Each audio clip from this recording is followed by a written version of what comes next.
চাঁদ তখনও পুরোপুরি অস্ত যায়নি, আর সূর্য ওঠার এখনো অনেক দেরি। চারিদিকে ঘুটঘুটে অন্ধকার, সঙ্গে কনকনে শীত। কিন্তু সেই শীত আর অন্ধকারকে উপেক্ষা করেই আমরা বিছানা ছেড়ে উঠে পড়লাম। ফ্রেশ হয়ে নিজেরা রেডি হয়ে নিলাম। তারপর একে একে গুছিয়ে নিলাম প্রয়োজনীয় জিনিসপত্র। সব ঠিকঠাক ব্যাগে ভরে বেরিয়ে পড়লাম আমাদের আজকের গন্তব্যের উদ্দেশ্যে। সবাইকে স্বাগতম ঘাটশিলার এই স্পেশাল ভ্লগে। আজকের এই ভ্লগে আমরা দেখব এবং অনুভব করব ঘাটশিলাকে একেবারে আদ্যপান্ত। তাই আমাদের যাত্রা শুরু সূর্য ওঠার অনেক আগেই, যেন একটা গোটা দিন ধরে ঘাটশিলাকে মন ভরে উপভোগ করা যায়। প্রথমে টোটো করে আমরা পৌঁছালাম খড়গপুর স্টেশনে।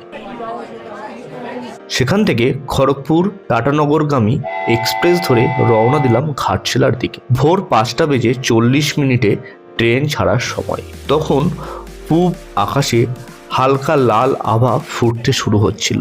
আর আমরা যখন ঘাটশিলায় পৌঁছালাম তখন শীতের সকালের মিষ্টি রোদ চারিদিকে ছড়িয়ে পড়েছে। ঘাটশিলা স্টেশনে পৌঁছে প্রথমে এবং সব থেকে গুরুত্বপূর্ণ কাজ পুরো দিনের জন্য একটা অটো রিজার্ভ করা।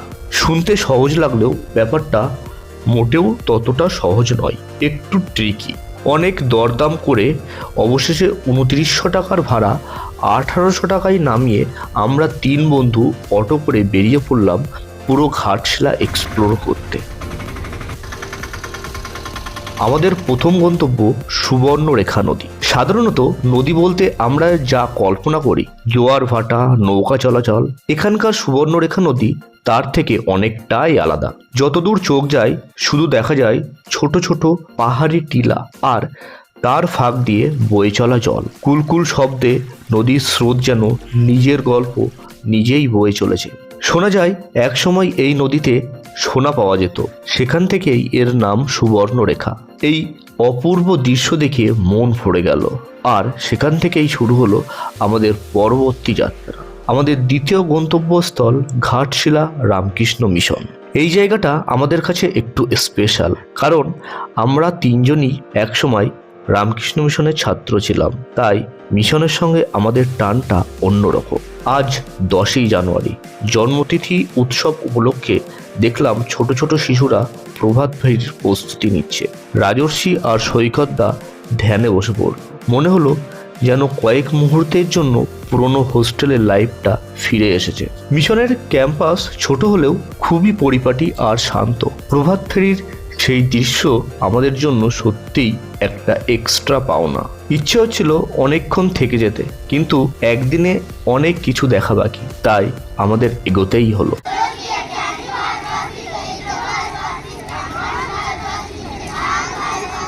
এখানে একটা কথা বলে রাখি, ঘাটশিলায় এলে আপনারা চাইলে এই রামকৃষ্ণ মিশনেই থাকতে পারেন, তবে তার জন্য অন্তত 3 মাস আগে বুকিং করা দরকার। এরপর তৃতীয় গন্তব্য গৌরীকুঞ্জ, অর্থাৎ বিভূতিভূষণ বন্দ্যোপাধ্যায়ের বসত বাড়ি। হয়তো এখানে দেখার মতো কিছুই নেই, কিন্তু অনুভব করার মতো অনেক কিছুই আছে। এক শ্রেণীর মানুষ ঘাটশিলায় আসে পাহাড়, নদী, অরণ্য, ঝর্ণা একসঙ্গে পাওয়ার জন্য। আর এক শ্রেণীর মানুষ আসে আরণ্যক উপন্যাসের সেই সত্যচরণ চরিত্রটাকে অনুভব করতে এবং পথের পাঁচালী উপন্যাসের অপু দুর্গাকে খুঁজতে। তাই বিভূতিভূষণ বন্দ্যোপাধ্যায়ের অবদান বাঙালির ঘাটশিলা ভ্রমণের সঙ্গে গভীরভাবে জড়িয়ে। এই ছোট্ট বাড়িটিতে লেখকের পারিবারিক জীবনের ছবি, ব্যবহৃত পোশাক এবং আরণ্যক উপন্যাসের পাণ্ডুলিপি দেখে সত্যিই নস্টালজিক হয়ে পড়েছিলাম।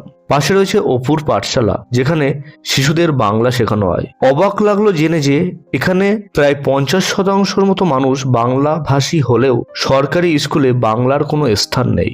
সেই জায়গায় অপুর পাঠশালার ভূমিকা সত্যিই অনবদ্য।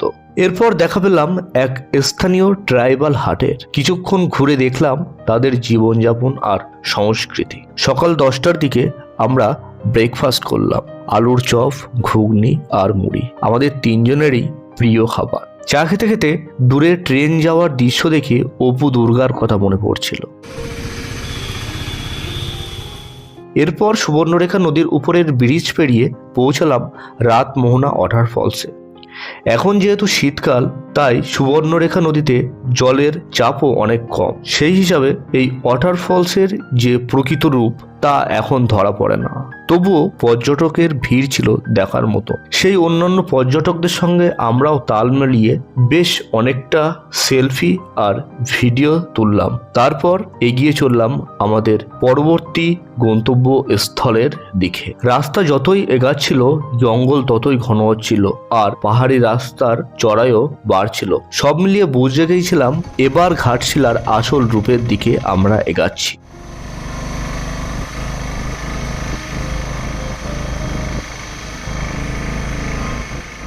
কিছুক্ষণ যাওয়ার পর অটো যেখানে থামলো সেটা একদম শাল পিয়ালে ভরা এক অরণ্যময় পর্বতের পাদদেশ বলা চলে, যেখানে দাঁড়িয়ে প্রাণ খুলে শ্বাস নিতে সত্যিই ভালো লাগে।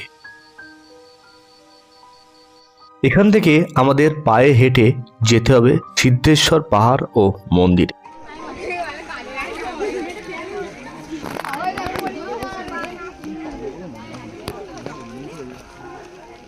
শীতকাল এই ট্রেকের জন্য একদম পারফেক্ট।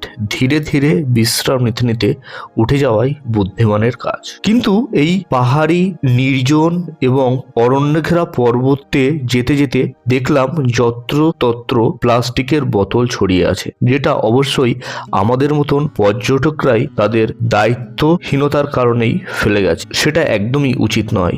তাই পর্যটকদের আরো দায়িত্বশীল হওয়া দরকার এবং এখানকার স্থানীয় প্রশাসনেরও উচিত কিছু ডাস্টবিনের ব্যবস্থা করা। যাই হোক, অবশেষে আমরা এই অ্যাডভেঞ্চারাস পথটি পেরিয়ে পৌঁছালাম পাহাড়ের একদম উঁচু টিলাতে, যেখানে অবস্থিত সিদ্ধেশ্বর মন্দির। সিদ্ধেশ্বর মন্দির, মন্ত্রপাঠ, ঘন্টার শব্দ, নীরব পাহাড়, সব মিলিয়ে এক অপার্থিব অনুভূতি। এখানকার ভিউ সত্যিই ভাষায় প্রকাশ করা যায় না। শহরের কোলাহল থেকে অনেকটা দূরে এক স্বতন্ত্র রাজ্য। সত্যিই এমনও জায়গা থাকতে পারে তা বোঝা খুবই মুশকিল, যতক্ষণ পর্যন্ত নিজে চোখে দেখা যায় এবং হৃদয়ে অনুভব করা যায়। আমরা 3 বন্ধু মিলে অনেকটা সময় কাটালাম এখানে।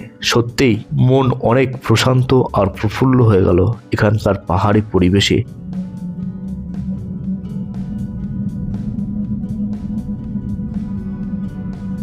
তারপর সিদ্ধেশ্বর পাহাড় থেকে নেমে রওনা দিলাম আমাদের পরবর্তী গন্তব্যস্থলের দিকে। পরবর্তী গন্তব্যস্থল বুরুডি লেক, যেটা আমার কাছে সব থেকে বেশি আকর্ষণীয় লেগেছে এই ট্যুরের। কিন্তু এই গন্তব্যস্থলে যাওয়ার পথে আমরা আরো 2টি জায়গা কভার করব। প্রথমটা হলো গালুডি ব্যারেজ ও ড্যাম এবং ফুলডুংরি পাহাড়। প্রথমে পড়বে গালুডি ড্যাম।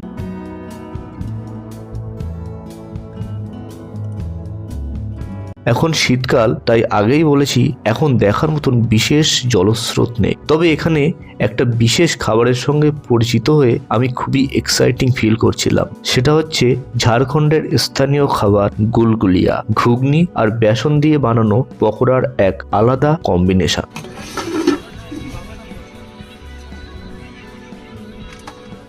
তারপর গালুদি ব্যারেজের উপর দিয়ে ধীরে ধীরে আমরা এগাতে লাগলাম ফুলডুংরি পাহাড়ের দিকে।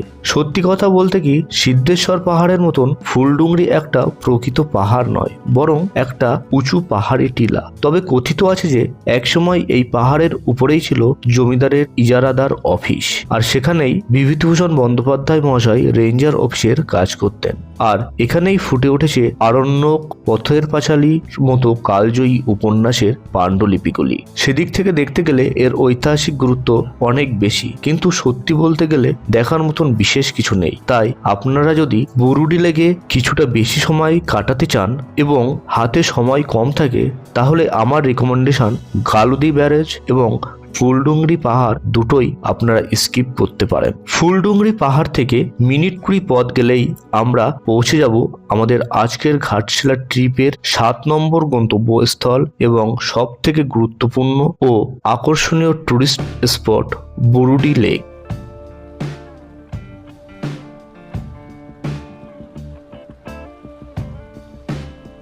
পাহাড়ের কোলে লেকের সেই সৌন্দর্য প্রথম দেখায় মনে হলো যেন একটা জল ছবি। কুলুকুলু জলের শব্দ আর ঝিরিঝিরি মৃদুমন্দ বাতাস এতটাই রোমাঞ্চিত করে তোলে যে ঘন্টার পর ঘন্টা এখানে অনায়াসেই বসে কাটিয়ে দেওয়া যায়। আর এই লেকে নৌকা বিহারের মজা সত্যিই এক অসাধারণ অভিজ্ঞতা।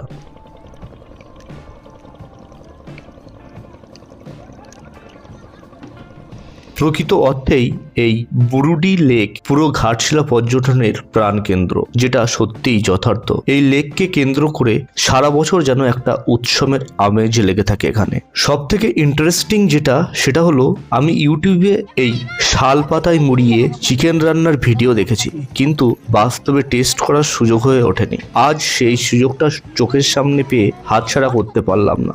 স্থানীয় ভাষায় এই খাবারটাকে বলে পাতা পোড়া কিংবা চিকেন পাতুরি। আমাদের আরেকটি প্রি প্ল্যান ছিল, সেটা হচ্ছে স্থানীয় দেশি মুরগের মাংস আর ভাত, সাথে ডাল আলু ভাজা খাওয়ার ইচ্ছা। আর তার জন্য ইউটিউবের রেকমেন্ডেশন অনুযায়ী এই ধারাগিরি হোটেলটি পারফেক্ট ডেস্টিনেশন।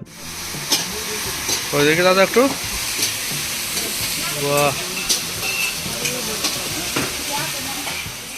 আর আমরা চেয়ার টেবিলটা এমনভাবে সিলেক্ট করেছিলাম যাতে আমরা একসাথে মুরগের মাংস দিয়ে ভাত খেতে পারি, মন খুলে গল্প করতে পারি, আর সামনে এই বুরুডি লেকের নৈসর্গিক সৌন্দর্য উপভোগ করতে পারি।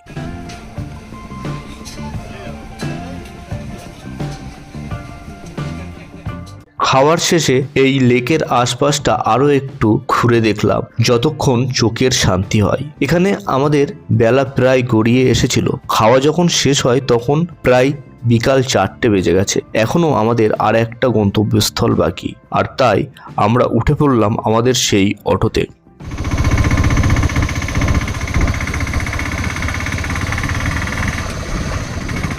এবারে আমাদের গন্তব্যস্থল ধারাগিরি ওয়াটারফলস।